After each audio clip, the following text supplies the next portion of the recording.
ഈ വിധി നൽകിയ ജനങ്ങളോടുള്ള പ്രത്യേക നന്ദി ഞാൻ വീണ്ടും ആവർത്തിക്കുന്നു. ഒരു കാര്യം വളരെ വ്യക്തമാണ്. കേരളത്തിലെ UDF പ്രവർത്തകന്മാർ, നേതാക്കന്മാരും ഒരു മനസ്സോടെ ഈ തെരഞ്ഞെടുപ്പ് രംഗത്ത് സജീവമായി പ്രവർത്തിച്ചിരുന്നു.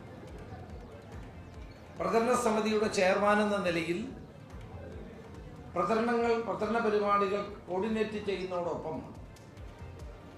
കേരളത്തിലുടനീളം സഞ്ചരിച്ച് സ്ഥാനാർത്ഥികൾക്ക് വേണ്ടി പ്രചരണം നടത്തിയ ഒരു വ്യക്തി എന്ന നിലയിൽ 100 സീറ്റ് കിട്ടും എന്ന് ആദ്യം മുതൽ ഞങ്ങൾ എല്ലാവരും വിലയിരുത്തിയതാണ്. 100 സീറ്റിലേക്ക് എത്തുമെന്ന് ഞങ്ങൾ പറഞ്ഞപ്പോൾ പലരും അത് അംഗീകരിക്കാൻ തയ്യാറായിരുന്നില്ല.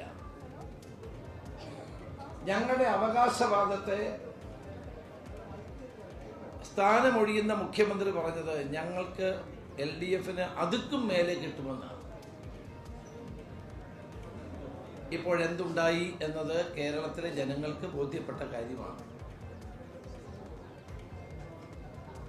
അപ്പൊ 10 വർഷക്കാലത്തെ ഇടതുമുന്നണിയുടെ ദുർഭരണം,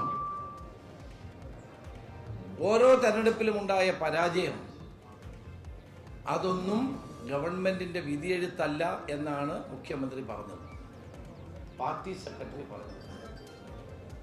പാർലമെന്റ് തെരഞ്ഞെടുപ്പിൽ 20-ൽ 18 സീറ്റ് ഞങ്ങൾക്ക് കിട്ടിയപ്പോൾ അവർ പറഞ്ഞു ഇത് കേരള ഗവൺമെന്റിനെതിരായ വിധിയെഴുത്തല്ല എന്ന് പറഞ്ഞു. പഞ്ചായത്ത് തെരഞ്ഞെടുപ്പിൽ ഞാൻ KPCC പ്രസിഡന്റ് ആയിരുന്ന കാലത്ത് 2011-ൽ കിട്ടിയ വിജയത്തിനേക്കാൾ വലിയ വിജയം ഇപ്പോൾ കിട്ടിയപ്പോൾ അതും സർക്കാരിനെതിരായ വിധിയെഴുത്തല്ല എന്ന് മുഖ്യമന്ത്രിയും പാർട്ടി സെക്രട്ടറിയും പറഞ്ഞു. ഇപ്പോഴത്തെ വിജയം ഉണ്ടാകുമ്പോഴും ഇനി അതുതന്നെയായിരിക്കും ഇവർ പറയാൻ പോകുന്നത്.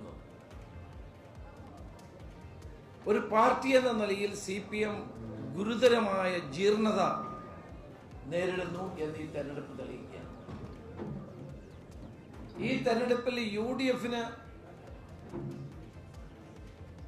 UDF പ്രവർത്തകന്മാർ മാത്രമല്ല, വിശ്വാസികൾ മാത്രമല്ല,